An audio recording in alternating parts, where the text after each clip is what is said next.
used to love Primo's remix of My Way by Limp Bizkit. Yeah, this time I'ma let it all come out. And it got me thinking, I make a lot of DJ Premier type beats. Some of you might know me for that. I make a lot of boom bap type beats. And so I wondered what it would sound like if Primo produced a track that was already big. So if he produced Bitch Don't Kill My Vibe in his style, how would it sound different? So that's what I'm going to try to do today, and try to see what would sound like if Primo produced for Kendrick Lamar. I came across this like guitar cover of Bitch Don't Kill My Vibe by Kendrick. It's got like guitar and bass. It's chopped up by Matthew. I'll link to his YouTube. He's sick. If you're looking for loops, he's top notch. But yeah, I came across this sample. Let me show you how it sounded originally.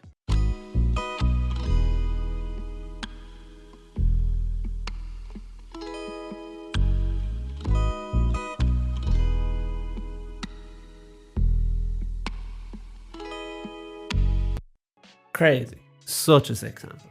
I knocked the BPM down to 92. It was at 130 for this sample. And then I tried to fit the sample in so it's a bit quicker. And I dropped the pitch by 2 then, so it wasn't too high pitched from shortening the sample. Here's how it sounds now.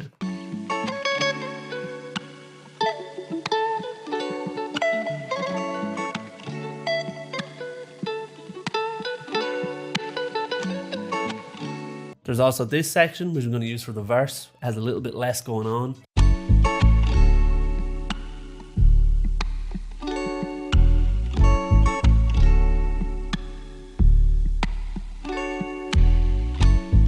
The sample's ready.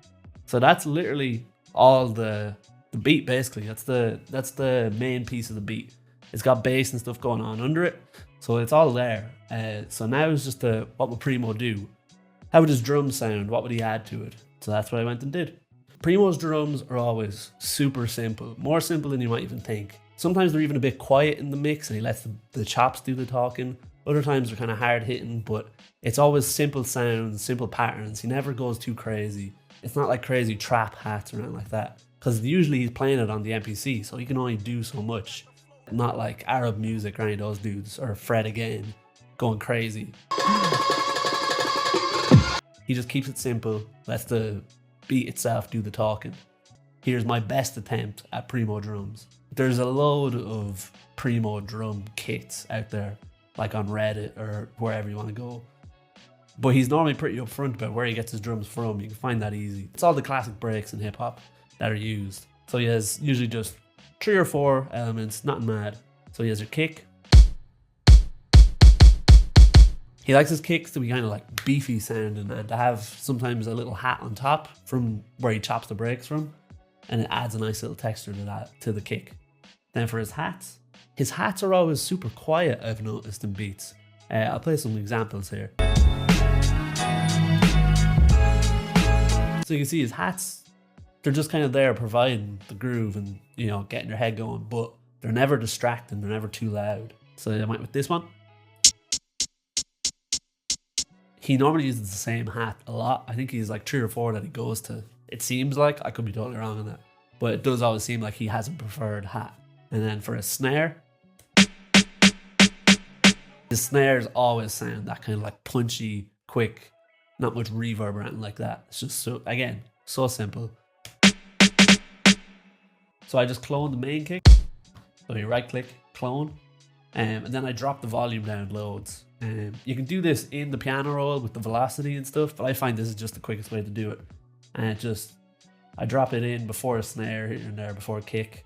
It gives a bit of life to it. So it goes from this kick pattern,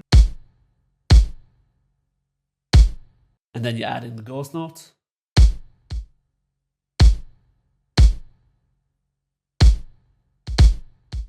So simple and really easy to do, really quick. Then for the hats and the kicks together, I like to just cut the hat when the snare hits. It's just something I do. I find it gives it a nice bounce to beats. You don't have to do that. I don't even think Primo does that. But I always find it just makes the snare stand out a bit more. So here's the kicks and the hats.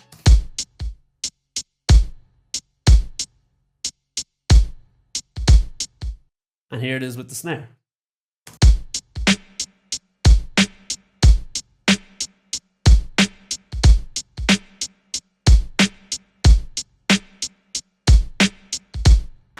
That's hard. That's super hard. For mixing, I sell beats usually to rappers, and normally the artist handles the mixing side. There's no point in me mixing and mastering a beat perfectly and then send it to an artist and then they want to change it totally. So I just do little simple presets and, you know, nothing major on my drums or on my samples. For my drums, I use Fruity Limiter preset. I set it to for drums, and then a slightest bit of reverb, which kind of ties the drums together. It makes it sound like it's an actual loop rather than 4 different sounds playing at the same time. So here it is without these playing.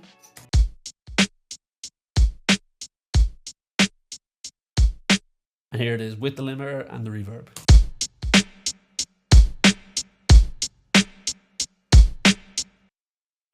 I can tell it's a lot beefier. It's louder. That's really it. Again, I'm sure there's reasons not to put a limiter on your drums like that. I don't really know. I just remember I did that one day and it sounds good. And to me, if it sounds good, it is good. You don't really need to complicate it. Other producers might not like what you did, but the people listening to the music, they'll appreciate if it sounds good. I like that. Because the limiter kind of boosts everything, makes everything sound louder, I like to just drop the volume just a bit by like down to 90%. I think that helps a little bit. Otherwise, the drums are a bit overpowered, which again, like I said, Primo doesn't really do. The drums are kind of just there and the music does the talking. Also on the drums, I like to level as I go, just here in the pattern. Again, like I said, I'm not the best at mixing. I don't go in individually and set, you know, an EQ on each sound. Your sounds really should sound good enough without having to change lots of things, I think. Otherwise, just pick sounds that sound good. There's no point trying to make a bad sound fit when you can just get a sound that fits the song and you can just level it accordingly. So here's the sample and the drums together.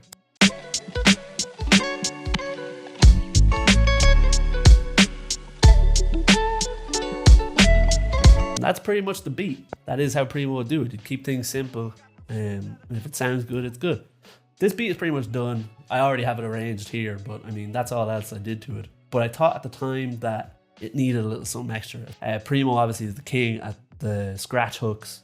He's so good at, you know, pairing 5 different or 6 different acapellas together, scratching them all into a hook that makes sense and suits the song. I'm not good at scratching. That's next on my list to learn. But I do love the idea of using little vocal samples from the 90s as well. So that's what I did here. To give a little oomph to the hook, to show when, you know, when the hook is building up before it drops off to the verse again, I added this classic sample by Naughty by Nature. You'll definitely know the hook. Then, so it doesn't, you know, distract from the beat or it's not too overpowering, I EQ'd it just like this. I'm pretty sure I just used the preset radio here. That just takes away a lot of low and high, and it kind of makes it just, you know, sound like it's in the background, so it's not overpowering. And then I just added a little delay on it. I use preset stereo effect 2, set the time to 4, knock the volume down a bit, so it makes it a bit more interesting sounding, and it's not as like stop starty. And then finally I added an automation. You click here, you go automate volume pan down up all the way to the top just at the end of it, so it kind of creeps up on you. You hear it coming, and then by the time you realize it's there, boom, the hook is done and you're back to the verse. So it adds a little something. I also use it as an intro here. So here's how it sounds in the intro.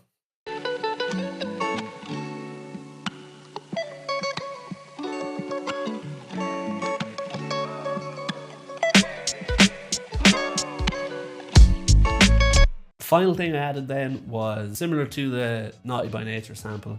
It's just something, you know, to spice things up a little bit here and there. And I went for one of my favorite samples. I can't remember where it's originally from, but it's used in Hip to the Game by Lord Finesse, and it's used in Kool-Aid and Frozen Pizza by Mac Miller, obviously, and in a few other places. But it's so sick. It's just someone saying, you know what? And then when you add a little delay and a little EQ to it, same as the hip hop rating, it just always, it sounds so sick. Here it is. So I like to just add that in at the start of each verse, or at the start of each 8 bars of the verse. And again, it just ties things together nicely. So here's how it sounds. It fades out nicely. It just sets you up for the rest of the verse. And that's the whole beat. That is what I think it would sound like if Primo produced for Kendrick Lamar. If you like this video, give it a thumbs up, subscribe, It's the first video. I'm sure it's pretty rough, but we'll get better. We'll get there. Each video hopefully improve a little bit. The beats will get better. The video quality will get better. Editing will get better. Everything will. So hopefully you stick around and see you soon. Good luck.